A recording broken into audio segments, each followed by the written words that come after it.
Welcome, everybody. We have a packed house tonight for our first inaugural Fireside Chat.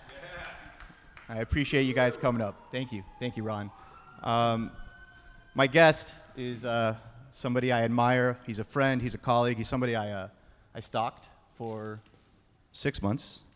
And he's also an entrepreneur that I have a tremendous amount of admiration for, just certainly because I watch his organization, and the loyalty of the people in his organization is not normal. And I was really interested in what makes you tick. So without further ado, I'd like to introduce Mr. Ron Penna, founder of Quest Nutrition and a bunch of other wonderful stuff, Legendary Foods, Valiant Pet, Epigenics Foundation. He's on a quest to cure cancer. I'm just trying to figure out the early days of Ron Penna, the days that before Quest, and really how you got to Quest. So I think I'd like to get started there. Is, what was Ron Penna before Quest Nutrition? And I'm wondering how that segued into Quest Nutrition. So right before Quest or all the way back, you're saying? Let's go to when you were thinking about Quest, but Quest wasn't a Quest. Okay. So I've been doing business about 28 years and was in the software business. Always wanted to get into nutrition because of the fact that there was kind of a consumable aspect to it. And I was always thinking about supplements. And my wife started making protein bars in our kitchen, to give you the short version.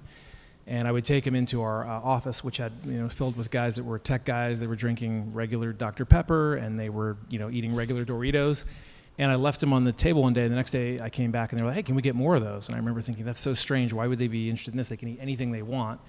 And that kept going for a couple of weeks, and they were like, yeah, bring more. And I realized, what, this could be a business. I was about to sell that company, and I said, this is the idea. Let's become a food company, kind of like Kraft Foods, but instead of damaging people's health, we do the opposite. So Quest was your wife's idea? No, Quest was really my idea. She named it, but she was making the bars in her kitchen for, we were eating them probably a year or maybe a year and a half prior. And it was just the flash when those guys in the tech room said, can you bring more of these back, that I realized, this could be more mainstream than I thought. Because we're weird, we eat weird food because we keep our carbs super low. But when they were eating it, they didn't care about that. They were just thinking about it from the taste standpoint. So you launched Quest based off of that principle, and when did you know that you had something special? Truly, before we launched it, in my mind, I had been wrong 15 times before. So, if you look at the track record, it wasn't too good. But I always saw it being huge. And, the number we were chasing was $100 million. $100 million is what we wanted it to get to. It was, the first year, people always assume, like our first year we did $3 million in business. We did $26 million our second year, 83, and then first 265. Year you did $3 million. Yeah. So right out the gate, you were going. It depends if you call that going, but 3 million, it felt very, it was a push. And the big thing people were telling us, stores were saying, I need another protein bar like a hole in the head. And people that we were trying to give our product to were like, I don't eat protein bars. And we said that you're our market. Because basically protein bars at the time were just sugar-filled, candy bars with a little bit of protein thrown in. So that was really the thing that we had to change is, hey, this is really a protein bar with no sugar, no carb. So that education process took a while. The thing that stuck out to me was the 15 times that you've been wrong before Quest. I'm curious as to the highlights or maybe the lowlights of those 15 times. So Quest wasn't your first sort of dipping your toe in the water, so to speak, with your own journey. I'd love to hear about some of the failures. Pretty simple. I was 17 and in high school thinking, what am I going to do? I thought, my parents were physicians, and I thought I could go into medicine. And every physician I talked to said, don't even think about going into medicine. And I was just casting around, and I remember thinking, what I really want to do is learn. Wait a minute, if I got rich, I could just do whatever I wanted. And that, became the idea. Had no idea how I was going to do it. Getting really rich? Getting rich enough that I'd never had to think about that. It wouldn't control, my actions. Right. And then somebody gave me a New Skin, the multi-level marketing company. Somebody put a videotape of that in, and basically they said, listen, you can't ever work for somebody, and make sure you never trade time for money. You got to be able to build equity in something that grows beyond you. So that was kind of the guiding principle, and I teamed up with my business partner, Mike, of 28 years now. So and you and Mike have been partners for 28 years. We have been. We were 19 when we met, became college roommates, and he was also a pre-med, and pre-med in college, the way it works, you have this huge lecture hall with 3,000 people in it. 6 weeks later, it's down to 1,000. By the end of the year, it's down to 200. And I kept seeing his face, so I figured, this guy must be pretty smart. And it wasn't too hard to convince him that medicine was not the thing to do, so we started doing businesses at 19. Right. So specifically, 28 years, one business partner that you continue to do a lot of deals with. That's an anomaly today.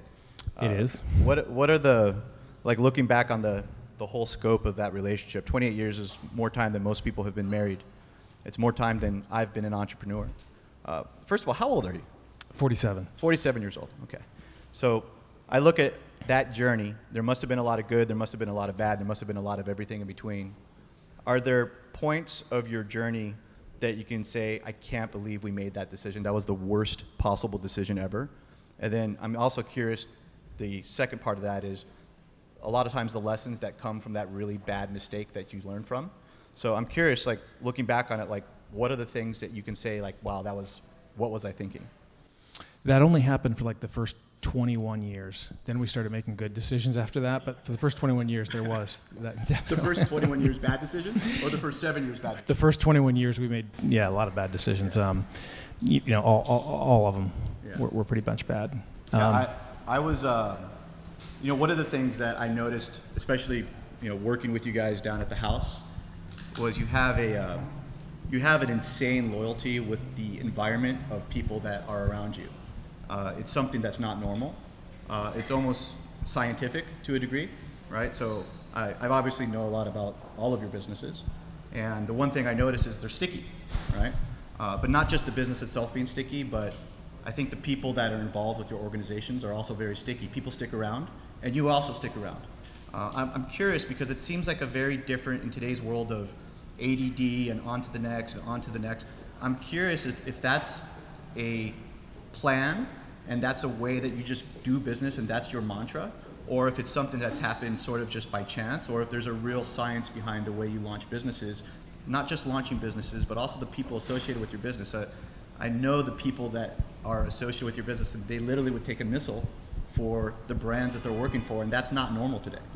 No, that's one of the questions we talked about before this was, what is the one key? If you could distill it to me, it's building teams, because business is the only thing. If you look around, there is no such thing as a one-player business. There's tons of them, and if you look at us, you said it's sticky. We don't lose people. We fire people occasionally. But most of the, a lot of people in this room, I've known for years, decades. A lot of the people at Quest, 12, 15 years is a normal amount of time. So we basically stick together. It's a group of guys that like doing certain things, and the business may change, but the team stays the same. We may obviously start new companies and things where different people go to different spots, but it is unusual. I can't imagine doing it any other way, simply because, one of the things I discovered only recently, to go back to Mike, we've known each other 28 years, and we were interviewing someone about 2 weeks ago, and he said, have you guys ever read the book Rocket Fuel? And we're like, no. He said, it sounds like your relationship is exactly what that book talks about. And he says, essentially, in every business, you have a visionary and you have an integrator. Right.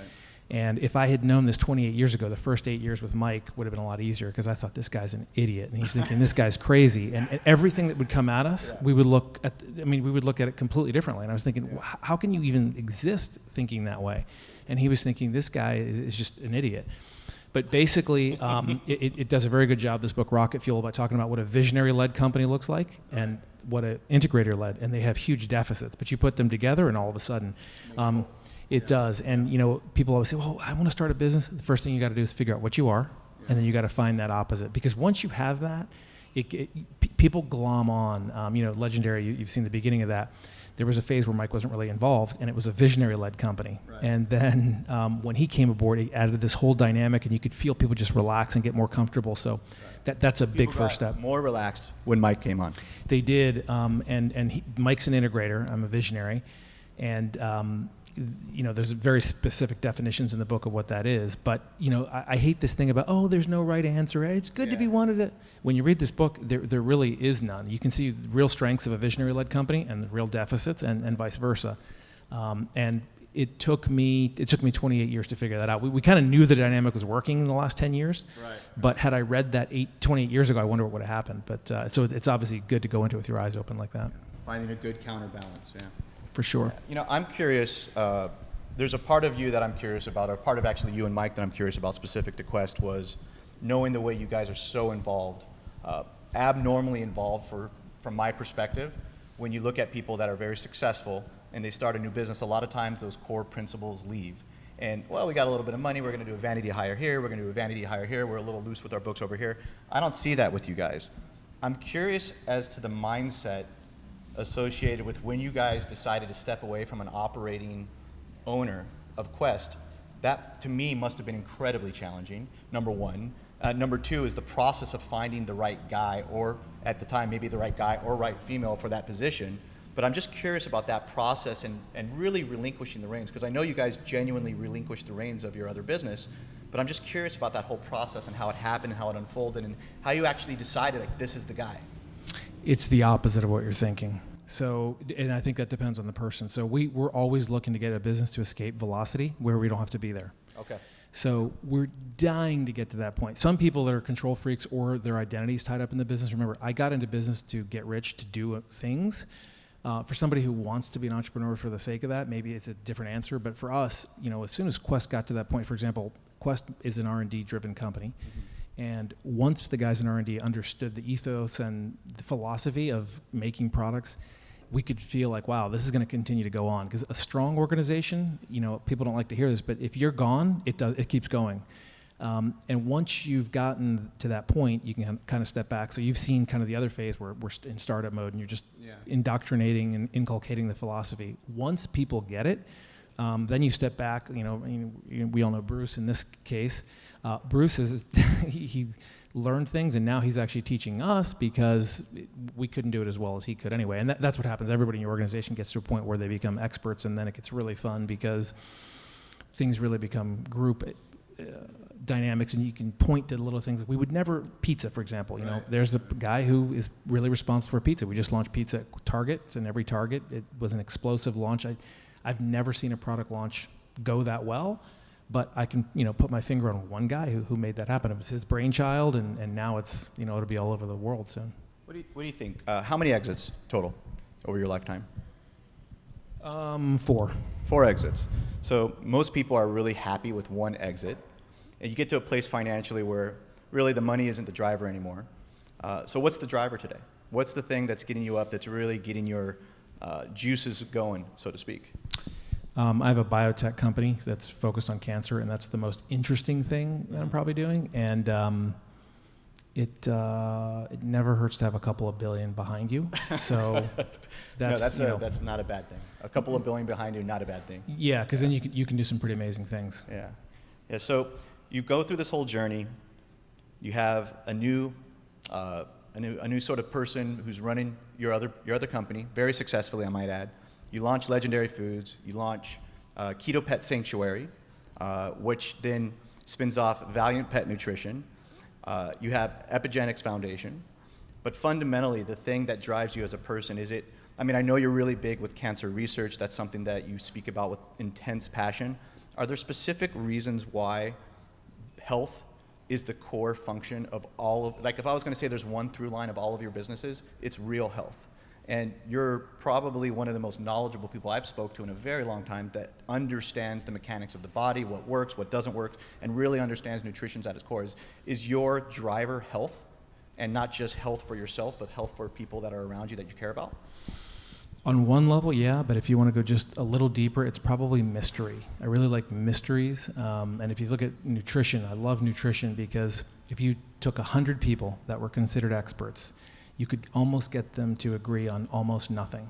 And if you look at every other science, if you look at chemistry doesn't look back and say, hey, you know what, guys, we got to change everything. We were wrong for 30 years. Computers 30 years ago, completely, nothing compared to what they are today. Cars, bridge building, et cetera. The only science that moves backwards is nutrition. So if nutrition were in the same condition of aerospace, they'd still be arguing about which way to point the rocket. Should it go up or down? Right. These are really basic things. And I love that because biochemistry isn't opinion based. There really is. It's not like law. Law can change over time. Hammurabi had certain ideas, and now we have very different ideas.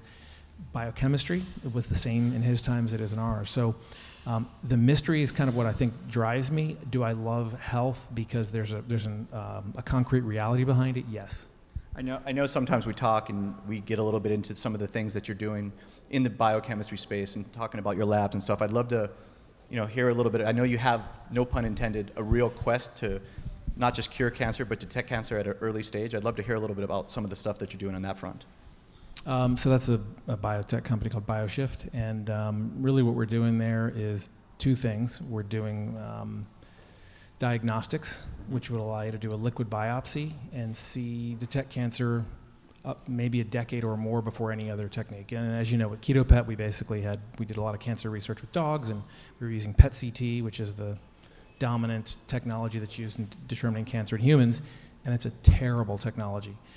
So we really need to do better on the diagnostic side. And then therapeutic, almost certainly the cure for cancer is going to be an immunotherapy, which is getting a lot of heat right now. It's not working super well, but everything in cancer doesn't. But the only reason I'm into it is because I think I know a secret that other people don't. Yeah. Part of me feels like you should have like a little Superman cape on.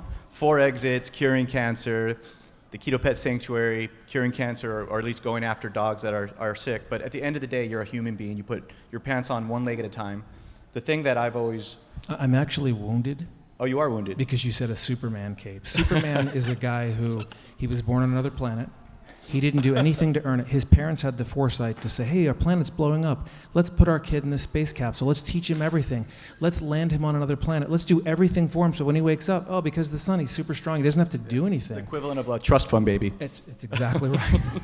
If you had said a Batman cape, then I'd have been with you. But Batman, I hate way Superman. more relatable. Yeah, Superman is ridiculous. So you, as a human being though, you wake up in the morning, you have a routine. You're really a guy that when I talk to you, I feel like you're just one of the guys, right? And that's one of the things that endears. That's one of the things I like about you. But I'm curious. I fake that really well, don't I? Yeah. But I'm curious about the times or the days that you're pissed off. I'm curious about the days that suck. I'm curious about some of those things that aren't necessarily what everybody else sees. Because I know as an entrepreneur, you go through the world, you have a startup, you have a company, you have people that you're constantly interacting with. It's almost like a big stage that you're constantly on, you always have to be on. But a lot of the things that I think are the real parts of building a business are those things that you have to get through that are incredibly challenging. I'm curious about some of the harder times that you had, even in success. So it doesn't necessarily mean to be you didn't have money and now you have money, but the most challenging day or series of days that you had that you can remember. And I'm curious about what you did to get through that. It's going to be a very different answer than you're thinking, and I think more useful to people. The biggest danger is complacency, and you have to kind of create that artificial lack of patience, because when things start happening, it's really easy to focus on, wow, this growth, but then you think about, wait a minute, how quickly do we really have to grow for me to consider it successful? And it's sloughing off dullness. It's not so much... I guess, in 28 years, obviously, I've been sleeping in my car in Florida for 5 weeks. A very different set of challenges there. But when I look around at other people and I see people in businesses, their biggest problem is that they're not challenging themselves enough. They're not getting pissed off enough. You got to constantly recreate that. And what it does is it shows your people that, whoa, that's not good enough. And not in like a ranting and raving kind of way, but people can see if you're demanding more of yourself, it just creates the ethos that the whole company picks up on. Yeah, I can see that, creating urgency, not just within your environment, but making sure that the people around you aren't drinking their own Kool-Aid, right, so to speak. And I see you doing a lot of that, by the way. So, look, I'm very, very grateful that you came here today as our inaugural guest, so to speak. And I would like to open it up to the audience. If anybody has any questions, there's a little microphone right there. I think Mike had a couple questions that he wanted to tee us up with. Yeah, I do. I have several questions. First question I'd like to ask is, how involved are you? Is is your wife in the business, since I know you mentioned that it was really your technology company that came up with the idea, but you said that she was making the bars. So like, how involved is she actually in that invention of the bars, and is she still involved in flavors or new brands, new kinds? Because it seemed like you were giving the credit to the tech people. I'm just wondering. So the tech people, the only thing I was giving them credit for is they were kind of the catalyst of realizing, wow, regular people will eat this for taste. My wife made the first 14 flavors, so she was the R&D department for the first maybe 2 years. She knows nutrition, and she has a really good palate, and she's always like, if you look at how many products came to our house from Amazon today, I'm not going to exaggerate. In terms of individual jars, it was 42. And nut butters from Hawaii and strange plant-based protein bars, things that we would never eat, but she will, of the 42, she'll get one idea. So she's sort of in artist mode and inspiration mode. There's a really, like if you look at Quest, just to keep it to Quest, the R&D department has gotten super sciencey. So it's the type of stuff she doesn't like to do. She's an artist, not an engineer. But that inspiration is still there. She's not really involved. She has absolutely zero responsibilities. So she gets to kind of go and but she has a really good palate. She doesn't fool herself. Like if something's bad, she'll say, this just isn't good. Where somebody who's worked on something really long, they kind of want to believe it's good.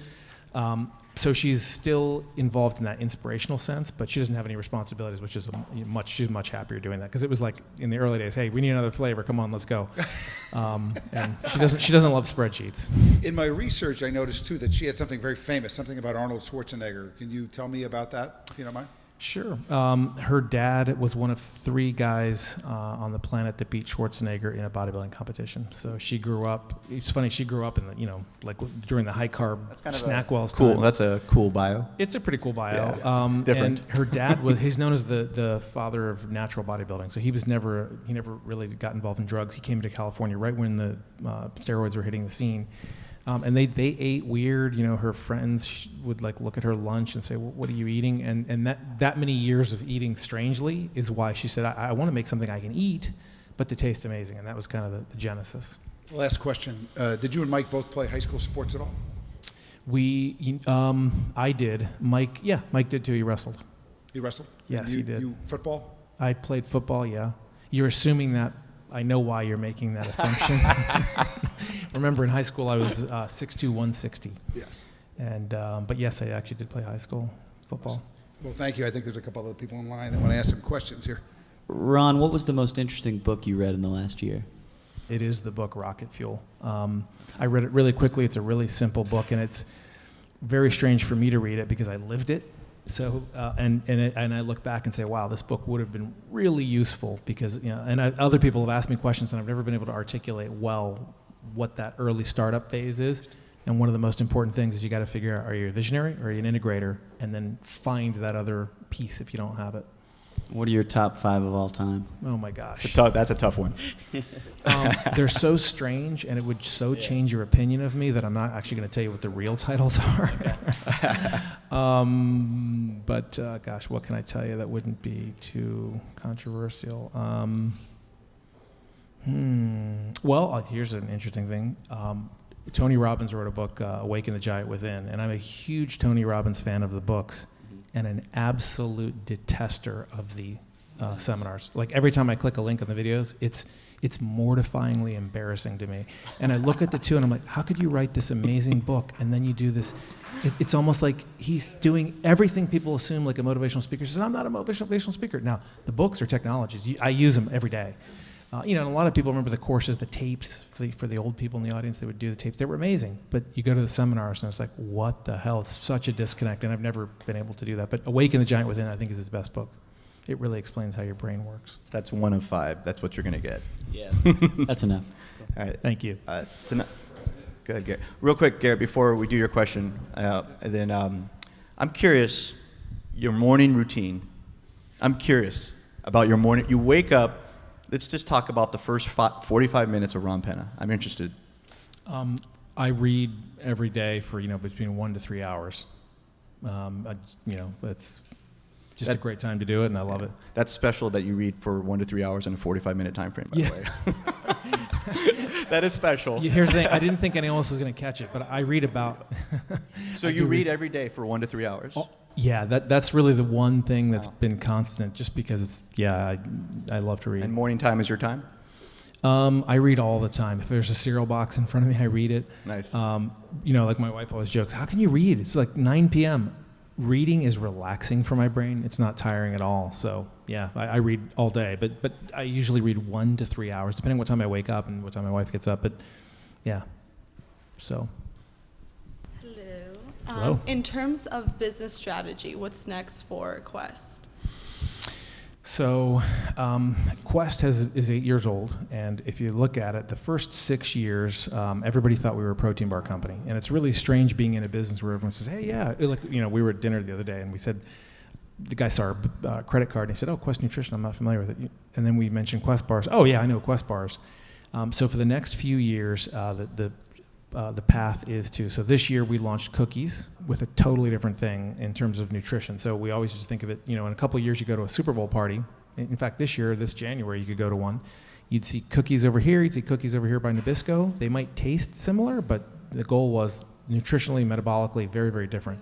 You could have a slice of pizza over here, which has less carbs in the entire pizza than half a slice of this pizza. And if you take your blood sugar in this table, you're going to see it doesn't budge, whereas if you take it over here, it's going to go sky high. And the next few years, that's really is to make more on that promise. So there's a lot of projects that everything from Oreos to ice cream to the goal really would be for you to be able to satisfy your cravings in a way that makes the food work for you. Because what we aren't is we're not a better for you company. We're not trying to say, hey, we'll take 10% of the sugar out. We're trying to make food that literally is made of what you'd want it to be. It just happens to have a shape. It might be a pizza, it might be a cookie, but and that's really making that promise good is tough. And we could only do it at this size because no one would take us seriously. Target would be like, you're going to get into the pizza business as a beginner. When we launched pizza, it sold out, in its first 3 days. So that's really what it's making good on that promise. So I attend the Fit Expos every year, and Quest really does truly stand out. And one thing that I was talking to my girlfriend about was passing through the Quest area, and I see a lot of young people working. Have you ever thought about reaching out to other demographics to work in your Fit Expo, knowing that Quest is targeting not only the younger demographic, but also, people that are in their 40s, 50s, 60s? It's a good question. It makes me wonder about the Fit Expo, because if you traveled with Bruce, we have, everything from just coming, some really inspiring people, one lady who's in a wheelchair, all the way to, I don't see 60 and 70-year-olds at Quest. That's true, but it definitely doesn't skew young. Like we just came back from the Mr. Olympia this a month ago. It's an older crowd, so it's funny. I think at the LA Fit Expo, maybe we had a particularly younger crowd, but we got plenty of people in their certainly 40s and up to late 40s working the booth. But you're right. I don't, with a few exceptions. But the funny thing is, from a customer standpoint, we do have a lot of those customers. So we probably could do a better job, and we may skew a little younger, but that's a good point. You kind of touched on this earlier, but I'm always fascinated by people's routines and regimens. Like my grandpa was a guy, he was an entrepreneur, really successful. He got up at 4:30 in the morning every single day, had his things. I've adopted some of those things, like the early morning thing. So someone with all these different businesses, health-minded, I'm just so curious, your day-to-day is probably different because you have so many businesses, but can you talk about balancing your business development, your personal development, your day-to-day routine, what time you get up, all that kind of stuff, what time you're going to bed even, Yeah, so I'm really into personal development, so I do a lot of things. Basically, the business, it takes the back seat for that. And it depends what I'm focusing on. Is that real talk right there? It's real talk. It is now. There was times in my life where... How long has it been like that? I'm curious. It's been like that for 8 years. 8 years. Quest, since the beginning of Quest, for sure. And then definitely times in the software business too. So maybe 11 or 12 years. But that doesn't mean I didn't do things. But so reading is a big part of it. I do work out, to use a... You're a ninja too. I saw some pictures of you kicking really high in the air. Yeah, and that's one of those things you can say it right out because everybody thinks you're lying. So, martial arts was a big part of my life. It isn't just morning routine to me. Also, you got a lot of time. I guess, how can I answer your question in an interesting way? I basically make it the priority, and then I try to be ruthless about business, because what happens is you can kind of get lured into this thing of I'm putting in the time, but you're actually not getting stuff done. And it's a little bit like you can sprint or you can do a marathon, but once you know you're in marathon mode, you start going slowly, and I find that I always have to find ways to limit my time. Otherwise, I go into this really slow mentality, and then everybody starts getting into that mentality, which if you treat everything as a sprint, you always have time for your own personal development, whether it's working out. I actually, I train twice a day sometimes, and I don't like to train, but I do. Don't like to train? No, not at all. My wife loves it. I don't, but I do have certain physical performance things that I measure, and I don't want to ever go backwards on those. So yeah.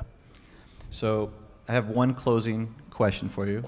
My closing question is misconceptions or illusions of success. The things that you thought that success would be that are not actual success today. The things that people think like, oh, if I get this, then I have that. But according to Ron Penna. I think if I understand what you're asking is, I remember, especially really young, you think about cars and buying all this stuff, and then when you have the money, at least for some people, you don't even really think about it. So it is freedom and control, and it's amazing how much control you have over people with money, and it's a little worrisome, which is why you should all get rich, because then you find that people don't have that control, and not like an evil way, because but it's amazing. You can move people and their families across countries, and do all kinds of things. The one misconception that I think everybody thinks is that the more success, there's more headaches and time. That has not been my experience. Truly, I have no stress. And I remember a lot of times people saying, well, when you have more money, it creates all this stress. No, that's people are bringing that to the table. But it truly, it simplifies so many things. You don't think about things. People always ask me all the time, what's the price of that? Yeah. I don't even pay attention to that anymore. So it is very freeing.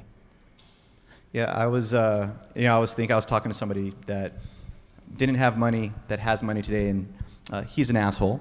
He was an asshole before he had money. And I was thinking, you know what? Money just enabled you to be the guy that you wanted to be, which ultimately is a little bit of a jerk, right? So I think having resources enables you to have optionality with the decisions that you make.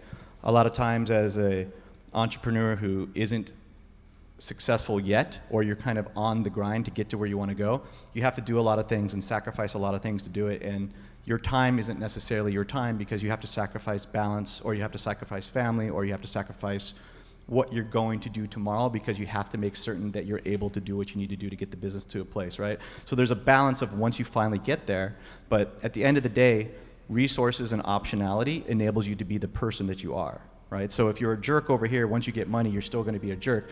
If you're a good person over here, a lot of times you still are a good person. So it's interesting to hear your balance. I'm super grateful that you came here today. We have, I think we have one more question, and then we'll close it with this. So I've been a freelance violinist for about 8 years. It's pretty good money, and maybe about 2-3 years ago, I started thinking about ways to get away from trading time for money. I haven't really found a lot, but I was wondering if you recommended a business school for someone, because that side of it is really, I guess. I'm not very business minded.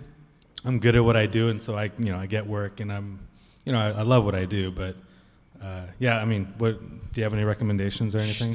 Two things. Just hearing you talk. Number one, people ask about this all the time. It is just as easy to build a huge business as a tiny one. If you go, I was talking to my wife last night about somebody who runs a hair salon, and the amount of work. Truly, it takes her much more work to keep that thing running than some huge businesses. So if you look at the amount of time or energy, it's completely divorced from the size of the business. And, that's really true. Like, I can get into a business right now where I'm a web designer or something, and I'd be like running around, and it has nothing to do with the amount of money. So number one is being really ruthless about your idea, and in terms of saying, what does this look like fast forwarded to a large scale. Secondly, because you're not a business-minded person, I wasn't either. Like I'm actually not that interested in business, so I wouldn't suggest business school simply because it's almost an academic approach, and I love academic approaches. I mean, in the sciences, you learn amazing things.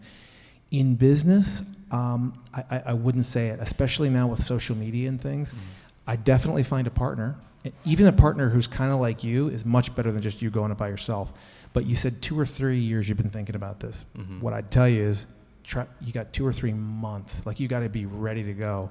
Until you make that decision, it'll just kind of keep, if you remember the movie Collateral, the guy who's driving the thing, do you like this? Oh, it's just temporary. How long have you been doing it? 12 years.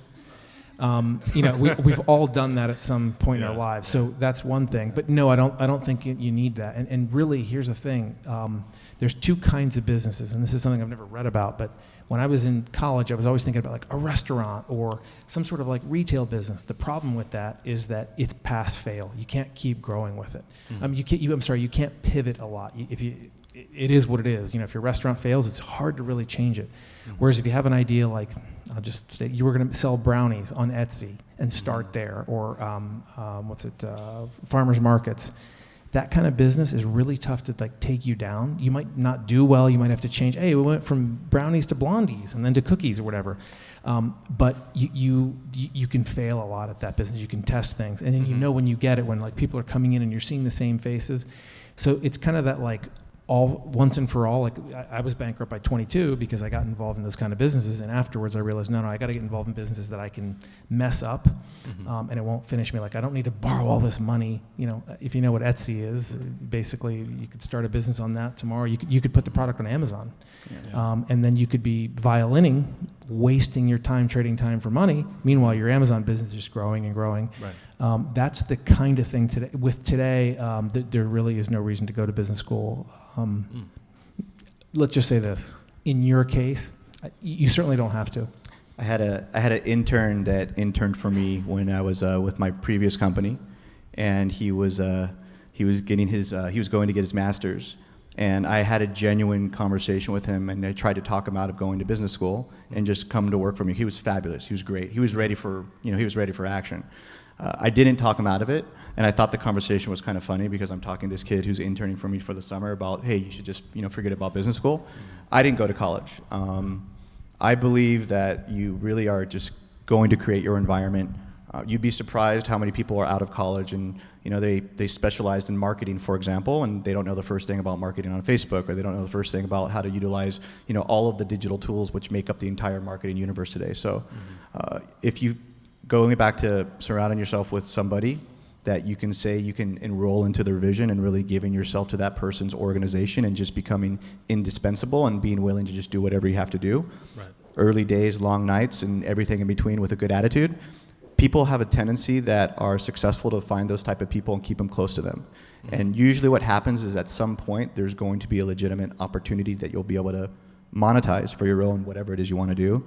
And that's the starting point, right? Like it sounds to me like you're still kind of trying to figure it out, and that's cool. So find some people that have it figured out and just get into whatever it is they're doing and become the most indispensable dude in that person's organization. That's a good easy way to start. And there's 2 people in this audience who did that. They brought tons of value, and you got Bruce and Patrick right behind you. You can ask how they did it, but that's exactly what they did. And they became indispensable. And it was like they got hired and they were learning. So basically, they were doing all the manipulation. We thought we were manipulating them. Patrick is a massive manipulator. Yes. Bruce is also a massive manipulator. These guys are good at what they do. But I think it's great that you're thinking to do that, because if you get your hand in an accident, it's right. tough. Yeah. I mean. So everything I know is music and violining and everything surrounding that. Would you recommend kind of limiting myself to that, what I'm passionate about and what I know, or looking to stuff that, maybe something that I don't know as much about but might be a little bit more conducive to making money? You could start there. I wouldn't limit yourself there, because there might be something else that's kind of scary but you like. I'll just go back to this because we started it. Maybe you like food and you're a chef. You might feel like, I have no training, I don't know what the hell I'm doing. But it could certainly be a business in music where you're thinking about how do I use that, that industry, so to speak. So there could be something there, Right. but you don't have to. You certainly don't have to be good at it beforehand. It's just got to be interesting enough where it doesn't feel like a slog. Because I've done businesses that I hated, and I've done businesses that I was really interested in. And there's if I could go back in time and teach myself one thing, I'd just say just don't do businesses you're not interested in. I was much more focused on the success of it. And that one, just as it's just as easy to build a huge business as a small one, it takes the same amount of work and effort. Same thing, it's just as easy or difficult to build a business you're interested in versus one you have, statistics and accounting. It's not going to be We for could me. probably talk about this for a long time. One little piece of advice is that little thing that's in your gut that tells you something's off. If you do start with an organization or a person or an environment, those little things you should pay very close attention to. So if you're in an environment and you're working with somebody and you see them having a lack of integrity or ethics with the way they're dealing with people, whatever that might be and whatever the definition of that is, right? Yeah. Those are things you do need to pay attention to at early stages, because a lot of times you get involved with somebody and you're so excited to have this new opportunity that you become blind to a lot of things that are around you. And I found that a lot of times those things that you're blind to at early stages of relationships have a funny way of biting you in the ass. And they were there the whole time, you just chose not to pay attention to them. So Right. Food for thought as you're No. going through your journey. Yeah. Yeah. I appreciate you guys. Yeah, Absolutely. Absolutely. So Ron, thank you. Thank you. Very Appreciate grateful. it. Super, Absolutely. super awesome interview. Thank you. Thank you. And also, we'd like to, RAD Intelligence would like to thank WeWork for letting us house our first inaugural RAD Intelligence RAD Chat with probably the most badass guest we're going to have. So thank you, brother. Thank Appreciate you. it, man. Appreciate Thank it. you. Thank you.